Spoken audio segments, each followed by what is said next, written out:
If I could, I'd run right all the way into high five everyone. That's a dream of mine, like a boy band. You know, to just go, how are we doing tonight? Oh my goodness. Welcome. I'm so happy to be here. My name is Tricia Black. I'm going to be your host for the evening. Oh my goodness. Everybody got some nice little grub there. Some drinks. Are we ready for a good show? Ready for a great show? For a great cause? Oh my goodness. I'm so excited. You know, I was very lucky to be on an episode recently of Second Act Actors. It was very, very fun. We talked a lot. I don't know if you listened to it. If you did it, a little bit about me. I'm from New Brunswick. Surprise. Bet you didn't see that coming. Well, get ready, because here's another surprise. I'm a lesbian. Biggest twist of the century. I grew up in a small town. Fun thing about small towns, being a lesbian in a small town is quite confusing, because every woman in a small town could not be a lesbian. I get very confused. So I was very excited to be on the podcast. It was so much fun. And I thought, tonight, it's all about, second acts. And if you're not an actor, what could you be? Or what did you think you were going to be before you were an actor? So, I thought when I was younger, I wanted to be an astronaut. But I'm not going to go to space today. I thought, maybe I'd be a cook. I worked in kitchens a lot. And let me tell you, that's the hardest job on the planet. Jan, she's a doctor? Let's see what she can do in the kitchen, okay? With a bunch of 40-year-old men, 50-year-old men who have been there since 1977, all smoking cigarettes. It's terrifying. And then I also thought, maybe I'd be a songwriter. And so I've written some, pretty serious songs. And I thought maybe tonight I'd play one for you. I've been inspired by Anne Murray, Katie Lang, Jan Arden, and they're all here tonight. Just kidding. I wish. Oh my gosh. I wish. I'm sorry to tease you. So I thought I'd play, I wanted to treat Tallulah's Massey All right now. So we're gonna go full acoustic. Now, this is a very serious song. I don't do it very often, and it's about unrequited love. So please enjoy. Whoa. I catch your gaze from across the street, and I know that you want me, and I want you. Can't take my eyes off. I'm drawn to your juicy thighs. You're taking everything in me not to come in beside. Quit teasing me. You're the chick of my dreams. And my God, you got the best breasts I've ever seen. Wish I could take you home with me tonight, but we both know that love isn't right. It's not right. Oh, Chick-fil-A, I hear you calling my name. Oh, Chick-fil-A, I wish I could wrap my mouth around you today. Oh, Chick-fil-A, if I could, I would be eating you right now. If I had my way. And you didn't hate the gays. Chick-fil-A, it's a chicken place. Chick-fil-A, so unrequited we should stay. I like the clap. I catch your gaze from across the street. And never before in my life have I so badly wanted to eat chicken meat. I only care me.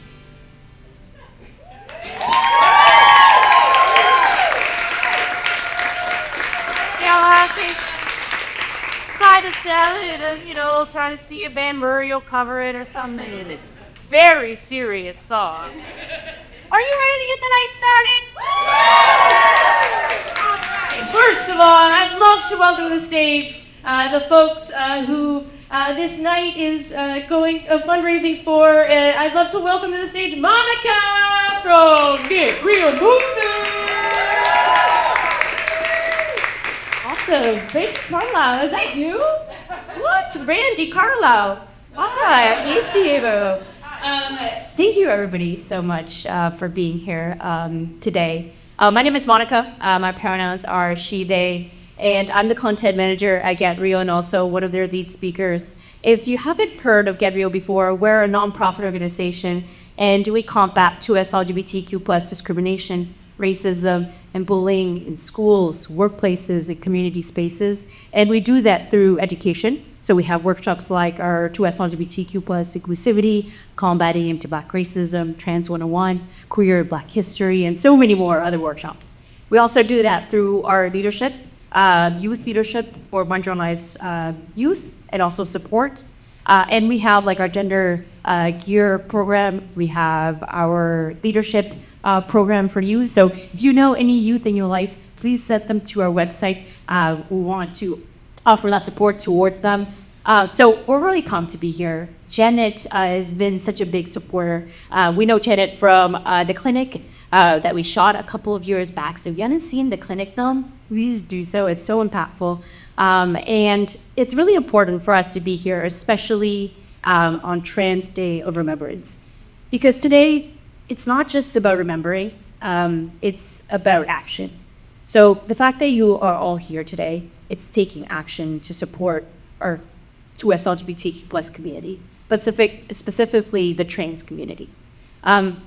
More than ever, we need to show our support, but also show up and use our words, speaking out against the myths, the misinformation, and so much disinformation that we're seeing online right now.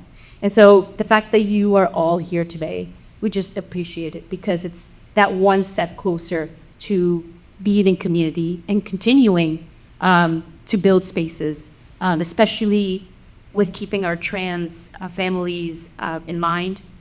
And so, like from the bottom of our hearts at Get Real and the 2S LGBTQ plus community, we just want to say thank you for showing up and for making spaces like this where we get to uplift voices in organizations doing the work on the ground. So thanks, I appreciate it.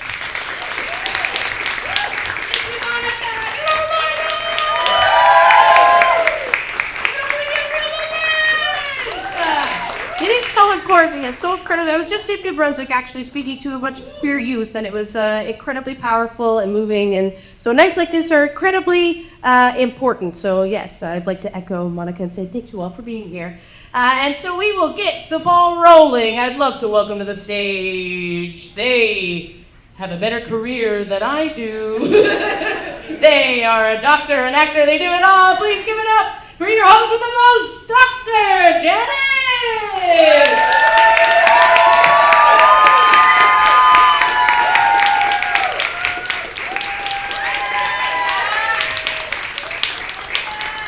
And he's just sending us sick. Hi, everybody. Thank you so much for being here. I'm so excited. We Second Act Actors is celebrating 200 episodes, now 200 plus episodes. It's insane. So thank you all for being here. When I started the show 3 and almost a half years ago, I did not expect to have done 200 plus episodes, including another live show. So incredible. I don't look at the stats too much for podcasts, but I was looking at some of the stats of who I've had and where they've been from. So it's been, across Canada, across the US, but I've had Germany, Australia, South Africa, India, Denmark, England, like actors people who change careers into acting from all over the world. So, and I know a lot of you are in the audience today, so I very much appreciate you all being able to tell your stories with everyone. It's so appreciate it. So I'm very excited for tonight. It's gonna be great. Okay, I'll say about standing up. I introduce our wonderful guests for the evening. Our first guest, Kathleen Munroe, stars in Law and Order Toronto, amongst other incredible shows. I am thrilled to have you here, the wonderful Kathleen Munroe. There you go. And my second guest of the evening is legendary, iconic, Emmy award-winning Joe Vannicola. From The Expanse, a more chocus parchingese than I can count. I'm thrilled to have you both here. All right, do you want? Oh, just right here. Do this. You think of everything.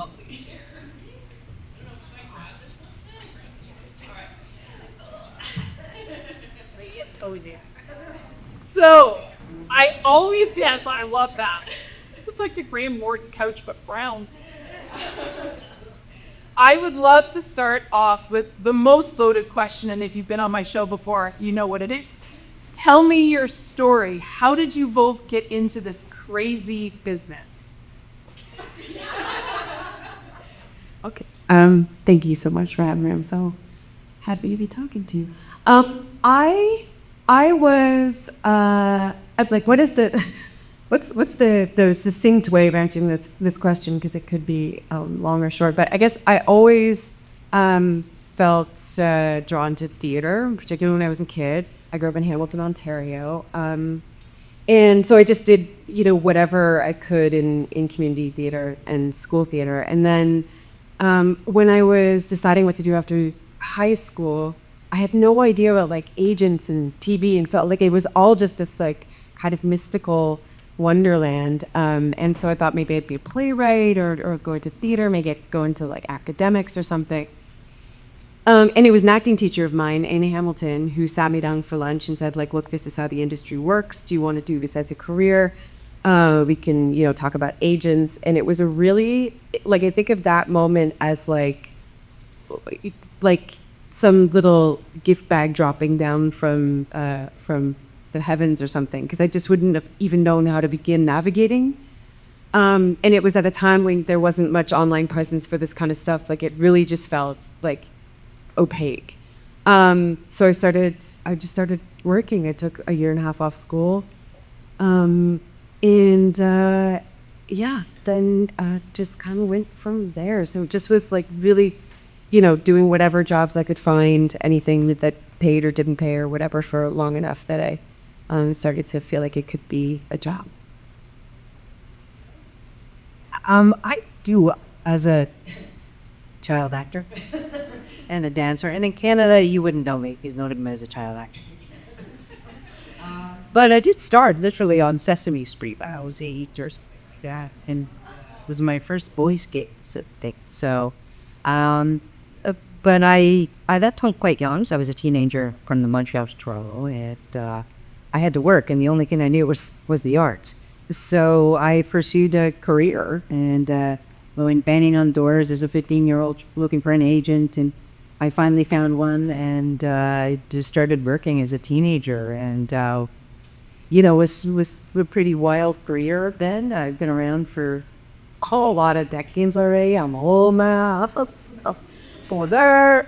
So I'd been through decades of stuff around, being, then was female lesbian, and then non-binary, and then an advocate and an activist and a writer. And so I've gone through numerous sort of phases and political and social sort of milestones, I guess you could say, or awakenings, inspired by the industry, but also by life and the culture. So I've just been working my entire childhood and adulthood, pretty much. I'm exhausted. I need to go to sleep. Well, I think it's really interesting to talk to what I would dub you both first act actors, right? Been an actor your entire lives. Now, was there ever a person even who said to you, acting is not a real job, it's a career in whimsy, best of luck. You should either have a backup or you should pursue something more logical, pragmatic? I see, like there were some people in my family, in my orbit when I was younger, in Hamilton. Like, again, when you don't know people who do this, it feels. My parents both kind of really worked themselves out of poverty, and really work themselves into higher education and all of that. And I think for them, they could only see this like a horrible backslide into economic despair, and they didn't have the kind of money where they could support me and my brother. So, sending me off into the world, I think they weren't discouraging in theory, but I think the idea that it was a real career was just not something that I saw examples of. And I'll say, like, even for me in the early years, like I was still, I think, establishing an idea for myself that this was a viable way to make money. And sometimes it has been and sometimes it hasn't been. I mean, some years were good and some years were bad, or, not as good. And I did a lot of other jobs to supplement for a long time. But now still every year that I do my taxes, I just go, well, this is a job. Like, this is a job. At least there's some income coming from this. In that sense, I mean, I think acting as a craft is a different story. That always felt like there was a lot of freedom and a lot of expression, a lot of, supported kind of room and latitude. But to actually try to make it a vocation was a huge learning curve. And I still, like, I still have this mindset where I'm like, well, we're gonna work again. It really is not for nothing, So, yeah. I totally hear you. I think it was the opposite for me because when I was very young and working as a young person, I thought, well, this is it. Like, this is my career. I will survive off of this for the rest of my life because I was done. I didn't know that the world of misogyny, homophobia, transphobia would catch up to me and really do a number to me. And it did. And so it does, it depends on your demographic. It depends on how old you are. It depends on so many things. It depends on race. It depends on where the culture's at. Yet there are roles for people like whoever you are in the world. And there weren't so many of them for people who looked like me. So it was always a bit of a battle. And so the economic reality was that I would have good years and then horrible years. And I just stopped believing eventually that I could survive as an actor. But I'm also a really hopeful kind of crazy person. And I think that life can be much more than one thing. I've always been curious. And so I've always loved to write. There's a whole lot of other things that I love to do. So, like expanding my world. When I was young, I didn't think about expanding my life as it being an important thing. But as I get older, the more I expand, the more I learn, the more I do, the more interesting life has become. So, it's a really interesting journey. And I don't know that there's one answer or one, like, you never set in this career. Like, I don't think that that's real. Right. And there are shocks on both sides. Like I've had things that, I've been on shows for a couple seasons. It's guaranteed coming back. I'm making decisions based on it. And it gets like axed before anyone could imagine because some new, leadership comes. Like there's some blind sides that are painful. That actually sounds like a really nice blind side. That was one of the better ones because I was working. Sometimes they're like, you're just not getting called or whatever. And then sometimes you get really shocked by something that feels like you couldn't see it coming and it's a good thing. But I also think the, what you're talking about, read expansion, so it like touches such a deep place. It's, I think the essential thing that has kept my joy alive in the industry is also nurturing other things. And finding what that creative impulse is that led me to acting to begin with, and going, okay, if it's not being served right now, because acting is not really a solo sport, storytelling is a thing. I make music. I do, things that feed me to be a human that also can, even if we're just talking, and we're not, but if we're just talking about showing up and doing a good job as an actor, the human stuff, the more like robustly human I feel, the better my work is for sure. And the more robustly human I feel has everything to do with how much I'm doing in other areas of my life and how much life I'm experiencing and how authentically I'm showing up in my life. I worried, I came out kind of quite late by some standards. And I was playing the wife on a show to a guy, like very much the capital W wife. And I was like, well, that's it for me. Like, I don't, and I'm quite, I embody a lot of privilege, right? So, but I still have this wave of sort of fear that I was like, I've been seen a certain way, or is anyone going to know what to do with me, et cetera. Those things exist. And also sometimes they exist in us because of our own stuff. Sometimes the culture really is not supportive. And so you have to find the ways to align with the things that feel like you're kind of in the current and not trying to articulate yourself against it, if that makes sense. Yeah, and also I think it has to do with purpose. Like, I think a lot of it is storytelling as artists, whether you're an actor or a writer or a musician, a comedian, but it is about storytelling. It's about sharing with people, and also for me, I think part of that was when I saw the barriers culturally. I'm going back decades too. Like I won an Emmy when I was very young. I was like 19 or 20, and it was the worst time because I was way too young in a lot of ways, and that Hollywood was nuts at the time. So, the way that they treated me was quite abhorrent, really. Like showing up at, like me, really, maybe my hair might have a little longer. Oh, I'm a bit more transmass now, but it inspired me to do other things, right? To start a committee eventually in the a queer committee for LGBTQ LGBTQ actors, and I ran a nonprofit for 4 years, so I did a lot of other things that were really important for me as a human being because they fed my soul, really. So I think of it as soul, not acting in and of itself, but just being human and finding your purpose of your passion, and storytelling is part of that. So. I will let you get back to doing your role. And I just want to say, I think I love what you're doing so much with this podcast, because it does feel like expansion, right? Like it's not a choice. Like, am I an actor as an identity, as a singular profession? Or like, even if I'm a working actor right now, I can say right now at this time, that exists for me. But to feel like you can do multiple things and come from different places and bring that stuff to the work and bring the work to other things. I love that you do that and you talk about it and you make it really sort of centered, because that feels essential. I think, and we could talk with this forever, but I think the finding of the balance of it is pretty much impossible. I think the balancing of bunch of different careers, the side hustles, the jobs you have to do as a working actor in Canada.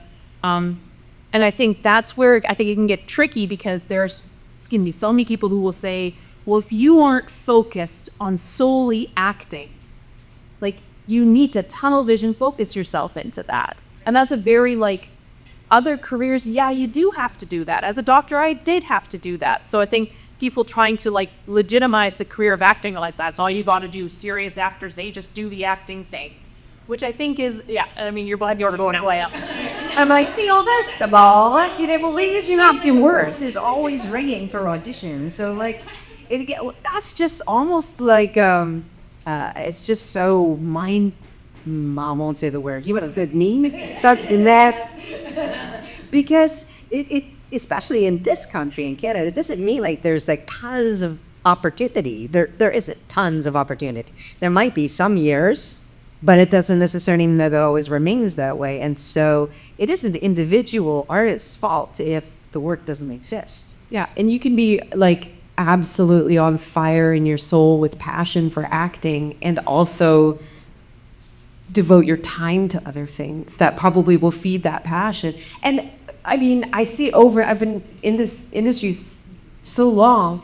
Would people find something else, whether it's they have a kid or they start directing or they take on another job? It doesn't always happen, but often they work more, because there's this sense of you walk into a room not needing the job more than you need what the character wants. You want, if you walk into the room just being okay, here's the material, I'm gonna fire it out without the need. And I've surely been, because sometimes it feels like there is need, right?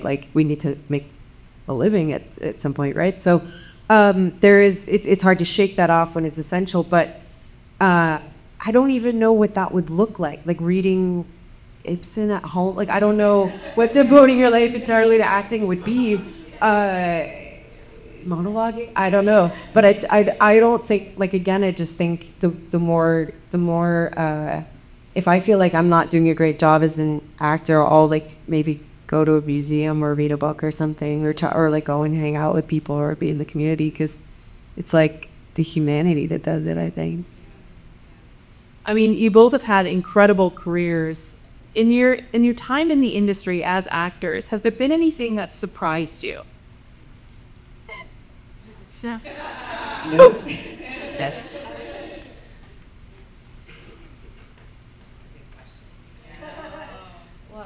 Do you want to talk?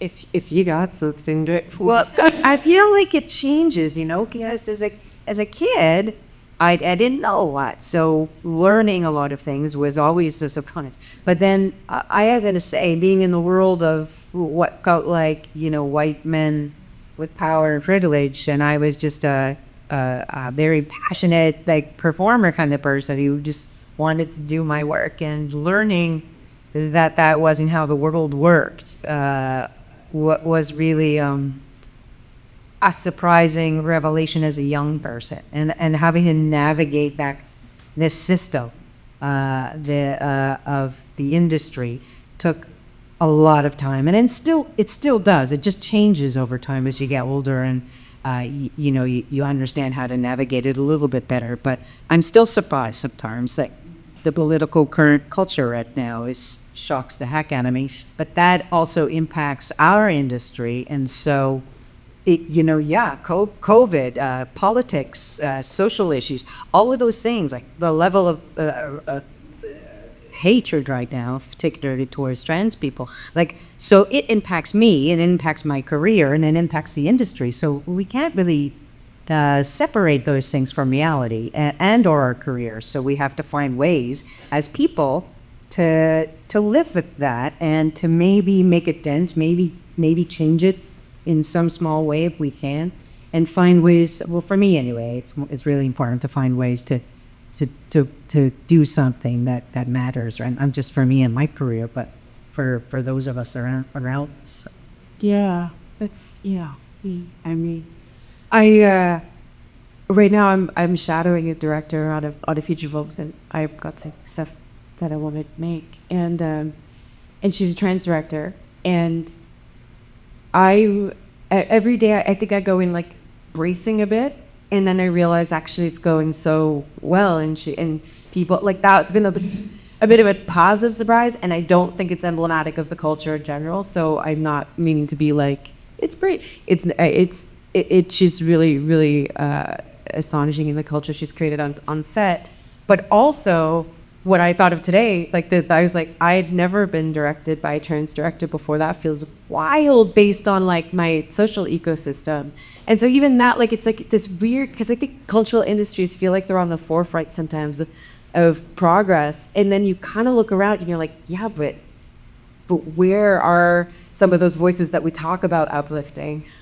So anyway, it's a whole bunch of things.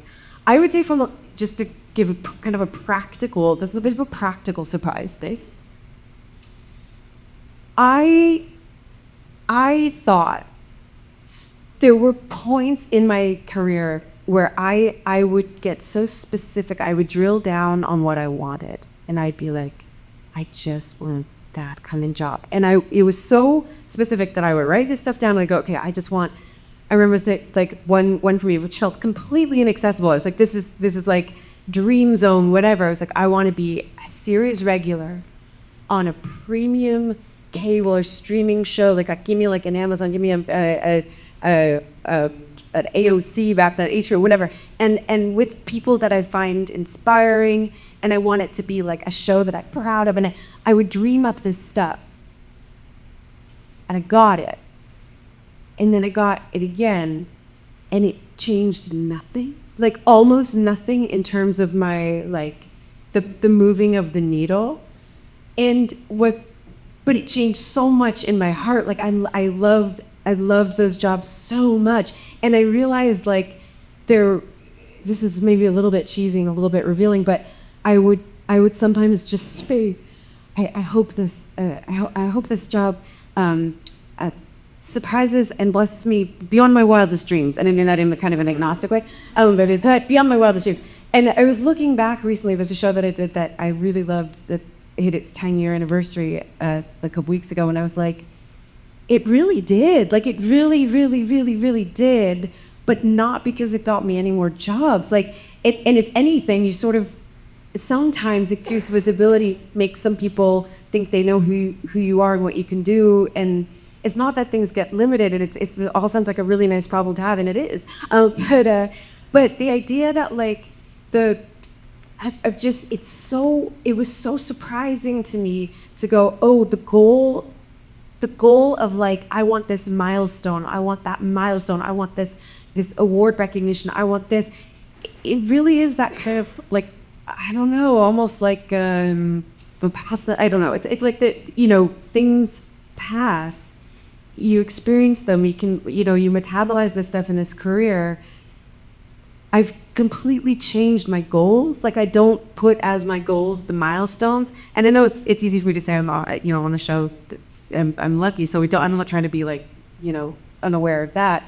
But I still get scared all the time I might not work again. And I still have the goals in my head of like, I want to connect with creative people that I feel I expand, by proxy.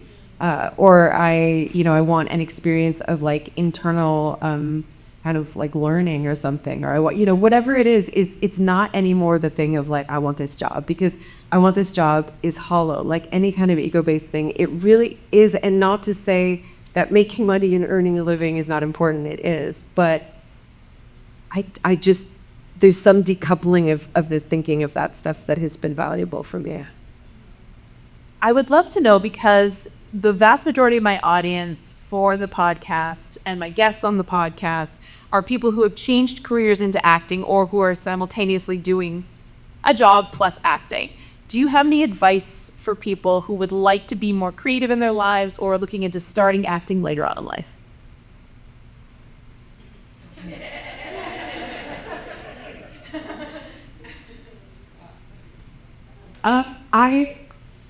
I think, everyone's different. This movie that I'm shadowing on has a very young cast, and they're like blowing my mind all the time. So not to say you need to be a certain age or have a certain amount of life experience, but I do think the more embodied you can be, the more like accepting and in tune and like kind of cooked, while also knowing there's like always cooking to be done until the day you die. I just think that the creative perspective and the humility to show up at something and go, I don't know, like let's find it. All that stuff just makes for better performers. And I think in terms of how to be creative, like like creativity can be a daily practice, and it can be a really fulfilling daily practice. Acting, I think, is just I did, like even the story where I was like, no, you got an agent. I was doing every bit of acting I could possibly do. I was doing commercials for no money in Hamilton. I was doing, like whatever bottom of whatever barrel of, someone's project. Like, just do it. Like, if you can find people who are doing it, and now more people are doing it than ever because technology is what it is. Just find excuses to do it. And yeah, and I think so too. I think anything a person can do creatively will enhance your life. I really believe that, because creativity is part of humanity. And whether it's, pursuing something that has to do with acting or writing or directing or music or whatever it is that you're passionate about, try it. Because if you allow fear to stop you from trying to pursue something, then you stop yourself from experiencing something in your life that might be really valuable. It isn't about like some kind of success point, right? It isn't about like you're gonna win an Emmy or you're gonna, get a E for you to say. No, but those things are just sort of fleeting, right? Like and as our jobs really, and so I feel like it's really what I talk about the soul, but I don't mean it in a sort of religious kind of way. I just mean it in terms of a human way, a human experience, being here and experiencing as much as we can while we're here, because we just, life is kind of short. So like, go for it, Also, like don't be afraid of failing. And I know, like, I was so scared of so scared of the shame of failure for so long. And then failure just happens in spite of you really wanting to keep it at bay. And then you just metabolize it and go like, okay, like when you, like I think some with personal life or professional life or whatever, if you have these moments, as we all do, and some feel stronger than others, but where you really just fail, and sometimes fail embarrassingly or publicly or whatever it is, it sounds so trite, but like the release from the grip of I can't fail is where like light pours out. I don't know. I think I wish if I could have shaken that off sooner. I think my work would have been better. I don't know. It's a really interesting point of view, and I think as actors, we have so much rejection that we do have to get used to, because you can audition for a million things, and maybe you'll get one or two or whatever along the road, or however for how many decades. But you have to get used to this rejection, because but we're so used to internalizing it instead of. And I'm not sure if that's part of what you're connecting to too, because you can internalize that rejection instead of, oh well, I was just to this, or they wanted that, or whatever the words are. But I feel like you're the product, so it feels personal. But at the same, like I've never gotten a job and gone, well, if I'm the best actor in the entire world, and but I won't get a job and I'll be like, it's because I stink. It's like, no, like it's your turn and you're right for it or you're not. And yes, obviously there are these. Culture has determined that a certain demographics are more right than others, more than they should be. But there is still, it's the growth personally and in community from being around actors who send each other auditions, being like, I'm auditioning for this, you be amazing, let's go up against each other, where there's not a scarcity mindset or attaching identity to the thing. And also for someone like myself who was never femme, and in the early years I was, told that I had to be. So that was really awful. But what it also did eventually was inspire me to write. And I'm like, okay, so that does not exist for me. So I'm not going to quit, because that's really not what I'm about. I can't just quit. To me, that was like giving into the dominant culture, oppressive sort of ideology of all that in the industry. So I thought, well, what am I gonna do? I'm gonna write. I'm gonna write. I'm gonna try and make stuff, make free content, right? Whatever that is, create short films, write a feature script, work on some plays, like all the things that I think I would want to be in, and stories that I want to tell. And sort of take that path and leap into that. And I may succeed, I may not, I don't know, but it's still part of the journey, right? So all of those barriers led to my trying something else and trying to take up more space in a way, because I just didn't want to allow that to beat me, if that makes sense. Yeah, I'd love to touch on specific parts of your individual careers. Kathleen, we obviously have to talk about Law and Order. It's incredible. I would love to know, Law and Order, the world is iconic. And then we hear it's coming to Toronto, and there's always that worry of, oh no, is it going to be like a Canadian version of it? I hope it's good. I hope they get the same guy. I hope it's the same dun-dun, like it better be the same thing. Because we deserve it. And I think if everyone, hopefully you've seen it and agree with me, it's that and more. I would love to know, because it's such a group, it's all about the cast, the chemistry. It's a huge cast, but the main four, the two of you together, what was the casting process like for you, if you can tell about that? Yeah, for sure. I'll say to you, when I got the job, because I was not going to risk anything by asking for. When I got the job, one of the first things I asked was do you know the voice? In the criminal justice system. Yeah, and that guy has a contract till death that he does all the voices in Eddie Lauder or Emily. So the casting process, I just auditioned. I made a self-tape at home. Then I think I made another self-tape at Casting Central because I didn't have a reader, and so I was like, yeah, I gotta. And it was a lot of screen grabbing shots of Mariska Hargitay's outfits, and we'll put that one.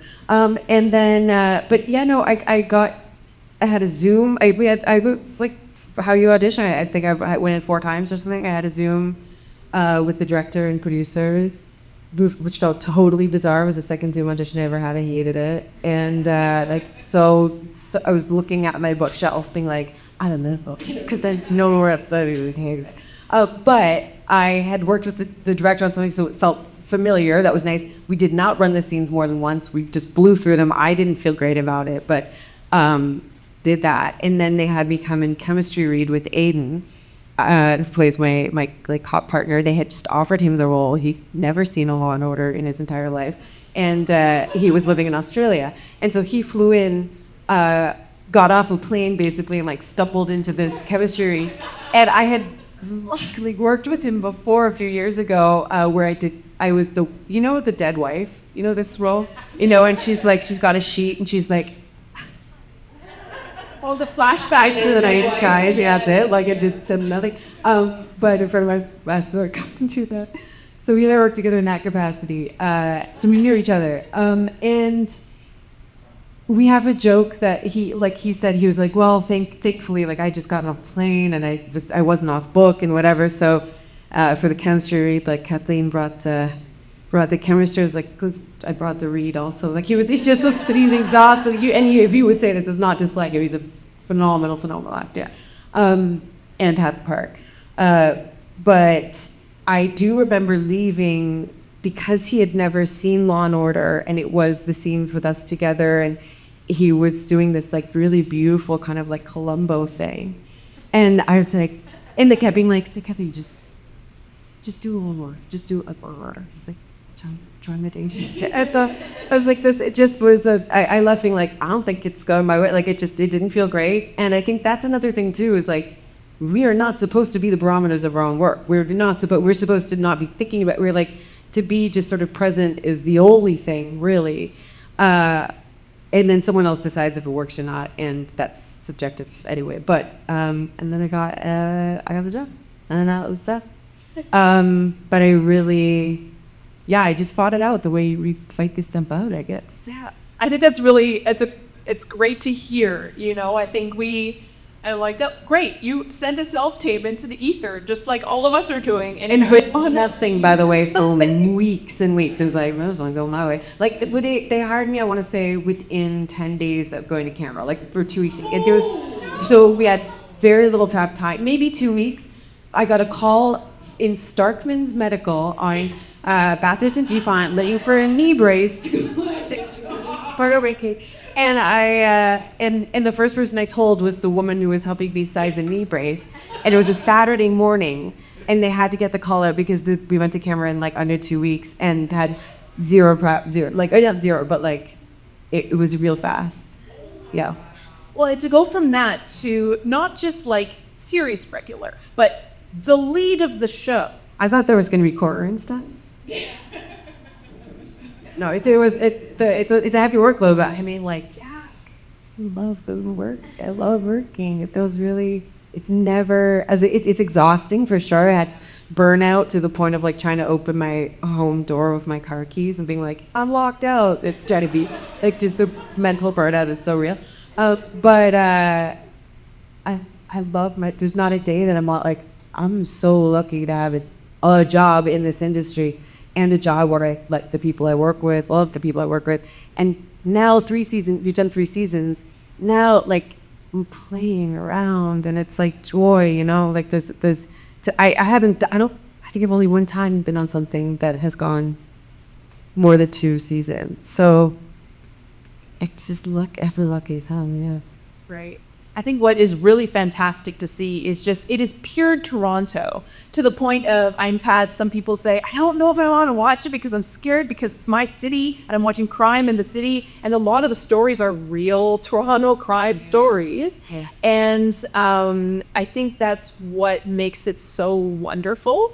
I think it's because it is very it is truly Canadian, but it's something I think we can be so proud of as like making content. Thanks. I mean, I think I'd enjoy that. I enjoy showing Toronto. I also enjoy, this happens a little more and more as we go. I think there's the thing, Dick Wolf has an 80-page Bible that we need to follow, literally for every episode. So there's a formula. But Tassie Cameron, who's the head writer, what I feel, and like, listen, it is a cop show. It is a cop show through and through.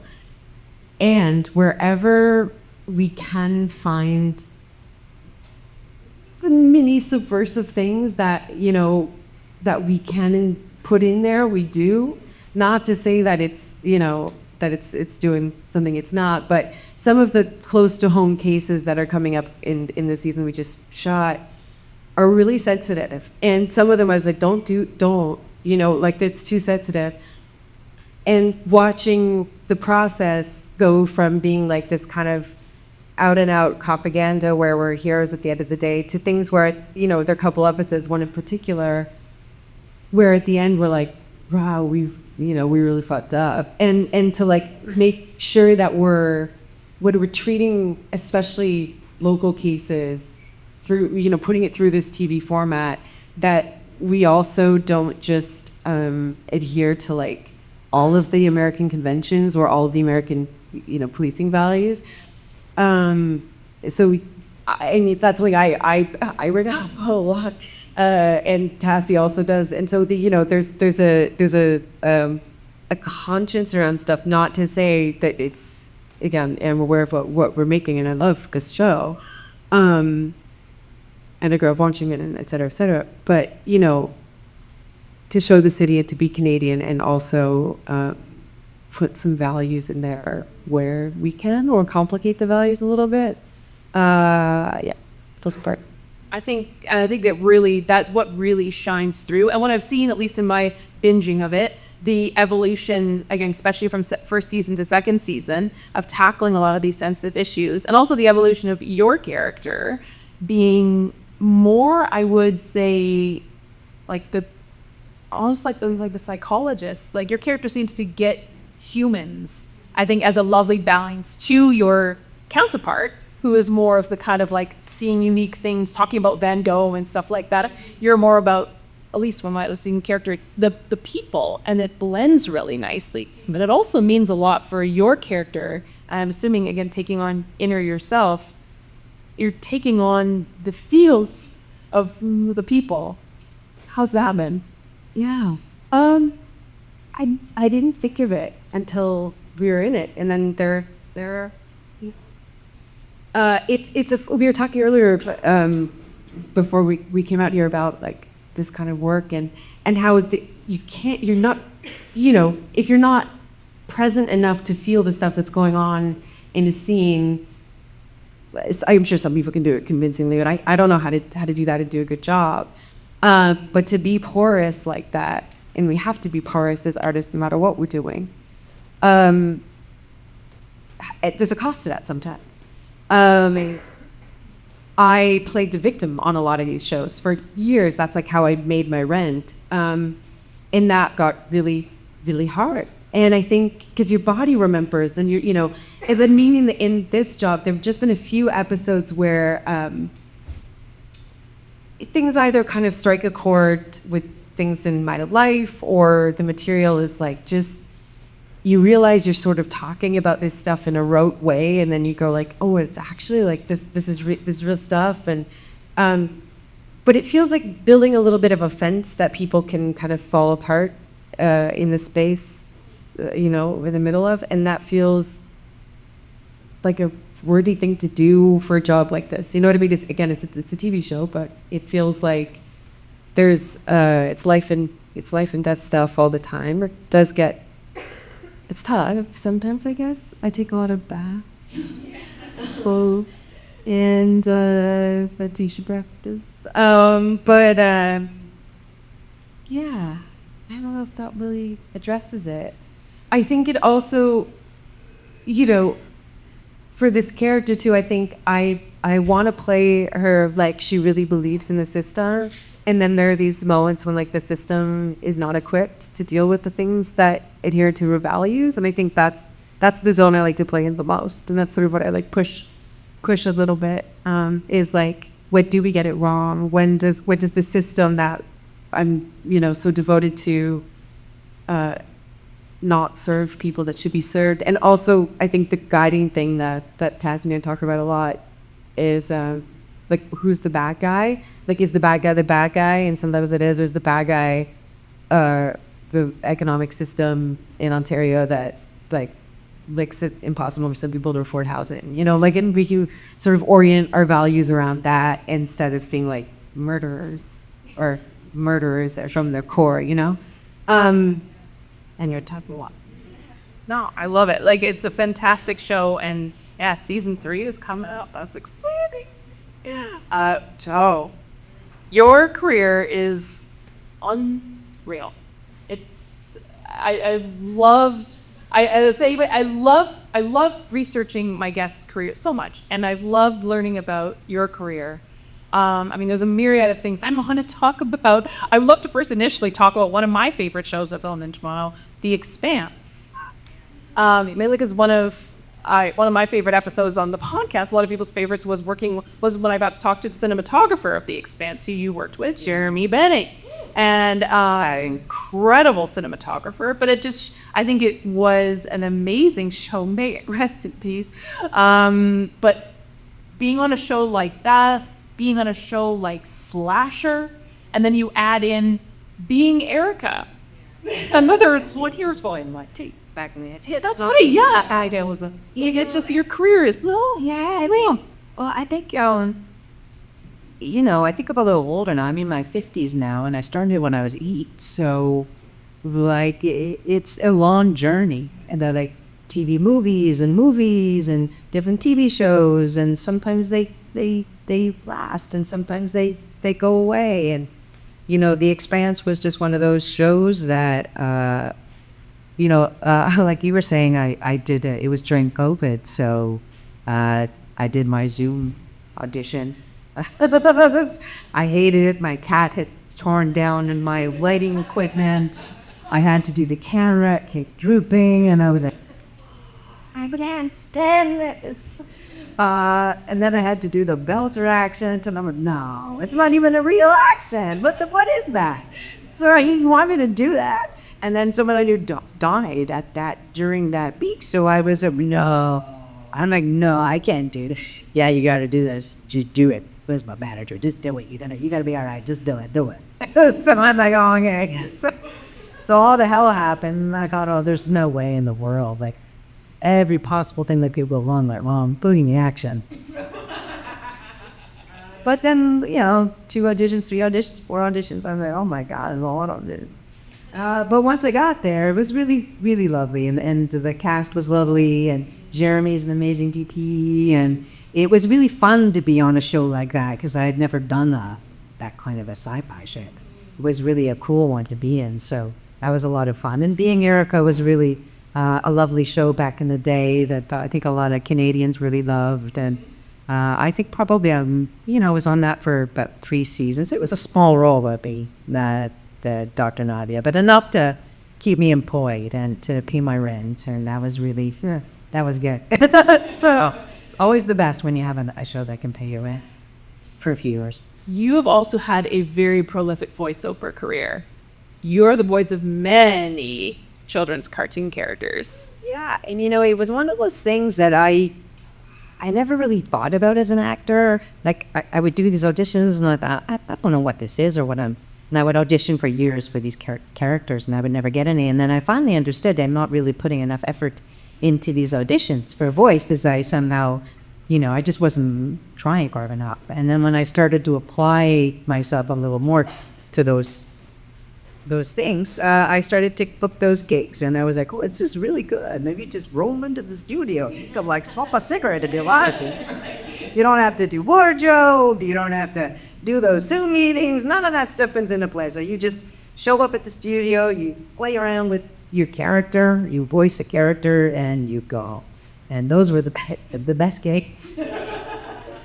So yeah, there were a lot of years where I did a lot of boy voices for a lot of different cartoons that people may have seen over the years, but been a while since I've done one of those. But the industry has changed so drastically as well. There's a lot more non-union work for anybody who understands the industry, and so that's really changed the dynamics in the field as well, whether it's on camera or off camera. So there's it's a bigger market now, I guess, and with people in selfies and people making content. So it just everything keeps changing. So it's a lot to sort of keep up with, but it's kind of a fascinating tree.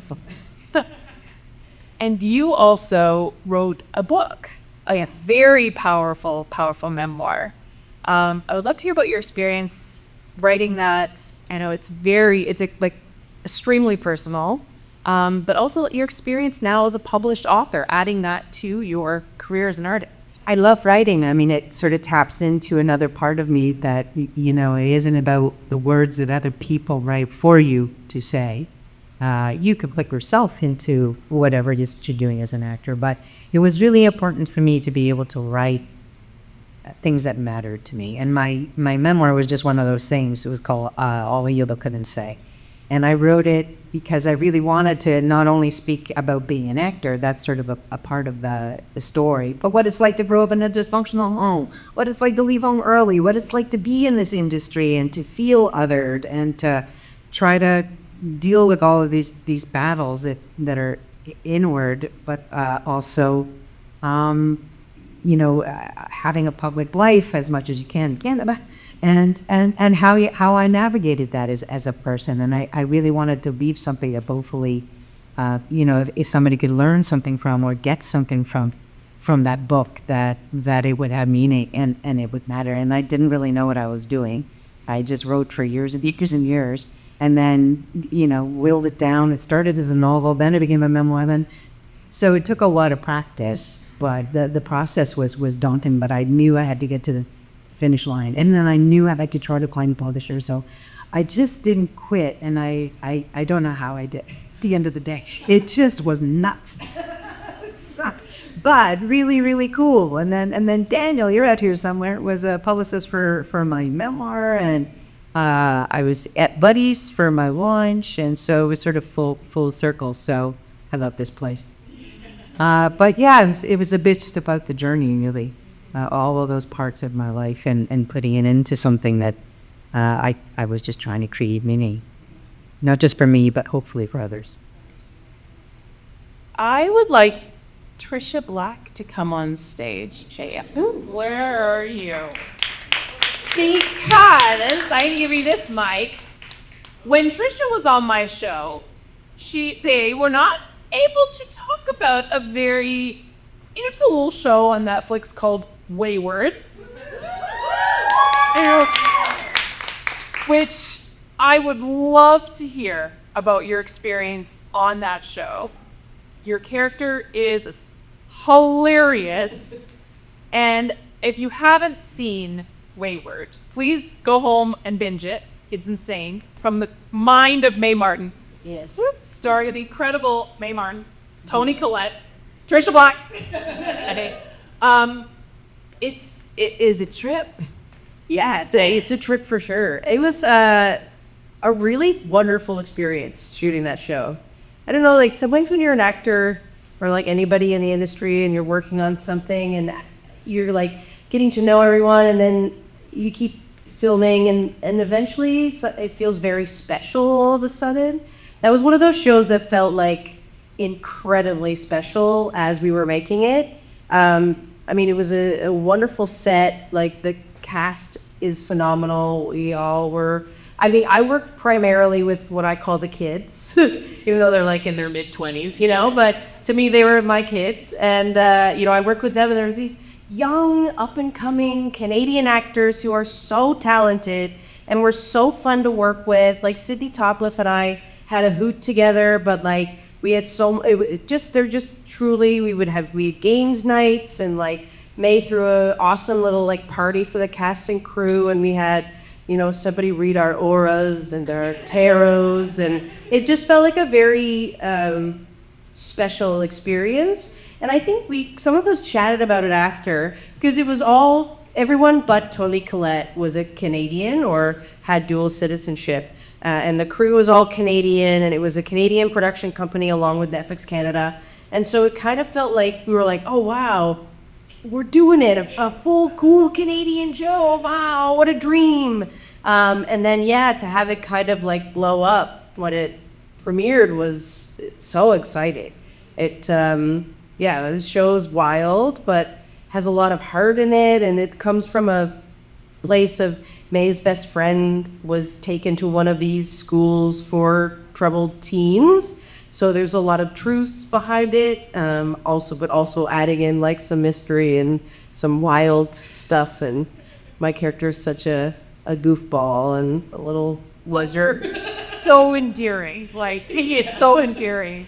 And you also worked on a show that is a Cameron Picture show as well too, Pre-Heart Case It. Yes.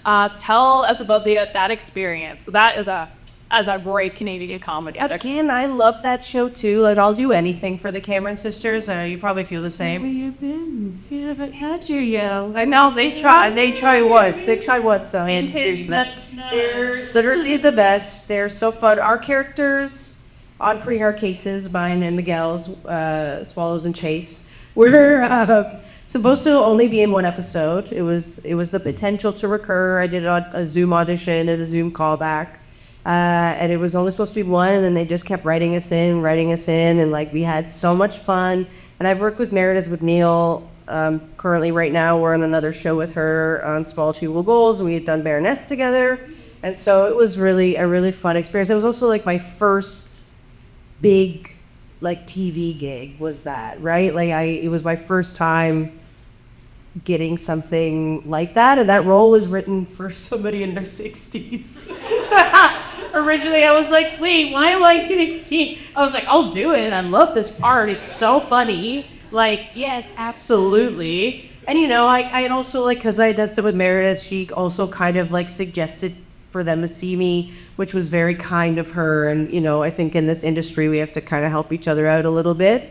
But I loved that show. I had such a fun time. My character, again, just got to be a high-status idiot. Like a high status, just like thinks they're so good, but is just so like dopey, So it was a really great experience. I think that's a perfect example of whenever you get something and you read the breakdown and you're like, that is not me at all. And you're like, in your age, it's just like, just read for it. Just do it. You're like, okay. You get it? You're like, why? You're like, okay. Or when you read the breakdown and you're like, am I meant to be insulted by that description because they think I'm a 60-year-old woman or what, boring or whatever, or gender, or it fits, right? Yeah. I used to tell my manager all the time, can you just get me a guy part? Can I audition for that part? And it would just like be a fluke. On the rare occasions, be like, okay, I got you in, Joe. And I'm like, okay, all right. And once in a while, you get it. Yeah. Right? So that was pretty cool, too. Just very briefly, I was 26 years old, auditioning for the entire production team from Baywatch. They were doing a new sexy beach show in Australia, and got to the final round, and they said, be as sexy and agile. This is sporty, agile, sexy, beachy, youthful. Got a call literally from a manager being like, play up the youth, play up the agile. They want to see your body. I show up in a palazzo pants, and the other two girls I'm up against are in like Daisy Dukes and heels. I was like, anyway, I went in, I did my thing, walked out, the casting director followed me. He said, you're not going to get this job. I was like, yeah. He was like, but I was watching you solved my problem. I'm casting this other show. It's a great part. You want to go to Vancouver, blah, blah, blah. I was like, yeah, amazing. It's like, okay, this is the name of the part. Call my office, basically. It's yours if you want it. Call my manager. I was like, he wants me to do this other part. I told her what the name of the part was. She's like, well, doesn't it ring a bell? She called me back and she's like, well, 26. I'm 26, trying to be as agile and sporty as possible, okay? I didn't think of you for this because she's a scientist who's 40 and a quadriplegic in that gig. A lot of interest to Robert Carlyle, famous for playing Rumpelstiltskin. And you're meant to be contemporary. So the dialogue was like, back at the academy together more. And hadn't been able to use my body below my neck since I was 9. Had I got the job, and they didn't change any of the writing, and I was 26, and I was playing a 4-year. Carly, that space. Go in completely different direction. I was like, guys, sometimes you go in there and they give you a part, you audition for it, they're like, we got something better for you. And you're like, that is better for me. That's this one. It's just it's like, what did you see in me when I was trying to be as sporty, Agile as possible, and as youthful. Because this cat's right here, I knew, and he was like, listen, no, he's not wrong. He's the palazzo paints and stuff. You just looked like you had muscles that could have atrophied. all right, Munty, because It was a great job, but also I was up against one actual 40-year-old, and I'm in my 40s now, and I can feel this pain. She saw that I was auditioning at that last minute for this part, and she was like, "Are you fucking serious?" That because it's an ageist garbage industry sometimes, and I mean, usually 20-year-olds and 40-year-olds, right? Isn't that kind of how it goes? Like the dudes are 40 or 50 and the women are 20 something. well, like you say, I would like to know like the casting process that you had for Wayward. Again, what was that like? What was the character description for Mule? Yeah. So I had initially auditioned for the character of Rabbit. So that was what I went out for initially. And when I was reading it, I was like, I could play this, but I didn't think it was probably right for me. And then they came back and they were like, hey, we have this other role we'd love to see Trish for. And so I read for Mule, and then they came back with some notes, and I read again. And Mule was supposed to be like, I think a bit like 40s, 50, like in that, I think something like that. But I can't really remember what the description was. I just remember it was that I was trying to learn French and I worked at the school. But yeah, it was a very different, like Rabbit was very like stoic and very like meticulous, and then Mule was kind of a little bit more sweet, which their character kind of is. She is in the show, like she's the one that's a little bit less mean, less crazy. But yeah, it was great. And then it was two callbacks, and they were all on tape. It was all self-tape. There was no in person or Zoom call. It was just 2 self-tapes with notes, and then that was it. I put a hat on and some plaid. So I didn't know. I had no idea. I just knew it was set in Vermont. I was like, yeah, this will be it for sure. I do love the fact that you got feedback and notes. I think that gives me like a little bit of hope for the self-tape world of like sending to the ether and hearing nothing. To hear something like that, a process of like, oh, we liked it, try something. No? Yeah, it was great. It was really good. It was really good for me too, because their notes were so great, and I was like, oh, okay. Because sometimes when you get an audition, you don't get to read the scripts, which we didn't for Wayward, and you're kind of guessing, and it's also nobody knew really what Wayward like. We weren't aware that Wayward wasn't a comedy.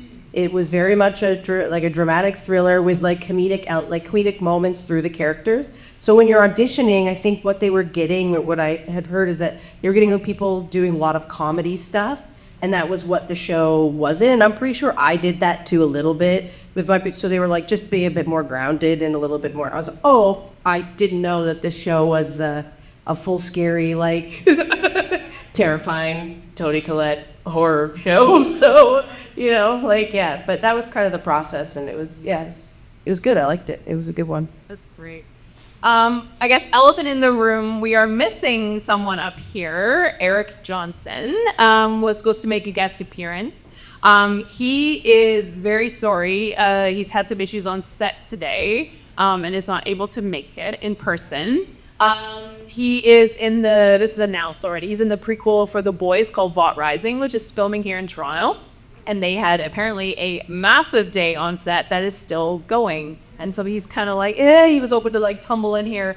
But he very kindly sent us a video from set that we'll queue up here. And we are also going to be recording an episode of the podcast together that will come out next week. So he will be a part of our Second Act Actors universe, and we can cue that up. Hello everyone, Eric Johnson here. I am so sorry to say that I'm not going to be able to make it tonight, as I am stuck at work which is a blessing because I love what I do, but I am sad that I can't be there with you tonight. So please accept my sincere apologies, and I hope you all have an amazing time and had some laughs and raised some money for a great cause. Take care. It was one of those things when we reached out seeing if you'd be interested. Before even looking at his schedule, he was like, yes, yes, yes, yes, yes, yes, yes. And then I think his agent was like, whoa, whoa, whoa, whoa, whoa. But yeah, he very kindly will be recording an episode of the podcast together on the weekend, which is going to be great because that'll come out next week. And I would like to pick his brain about some. He plays a good baddie. So yes, anyways, lovely Eric Johnson. I would love to ask you all if there's anything you're looking forward to coming up. I just remembered again that this is professional and not existential. You want to be asked this? Oh, you can go as existential as you want. His hat side. Here. Yeah, I'm really excited for season day Law and Order to come out. Honestly, the most excited I've been, I think, because it's just where we get to mess around the most and get a little bit more into the character stuff, which felt really fun. I'm shadowing this director, Tommy Dorfman, right now. She's wonderful, and I'm really excited to make things. I'm writing and directing relatively newly, and it feels amazing. So, yeah. I've been writing like a fiend, so I feel like that's sort of been really important for me as I'm aging, and if a beat role happens, great, but I'm just so focused on the writing right now that it just feels really important. So I'm in the middle of pitching my second book, and I just finished writing a screenplay about trans, unhoused queer trans youth that I'm just starting to pound on doors now and think about, who wants to be part of this project. So that's really cool and exciting and new. And so there's just a lot of content that feels really fun to be in this process now and to see where it takes me. I don't know, but that's the gay history.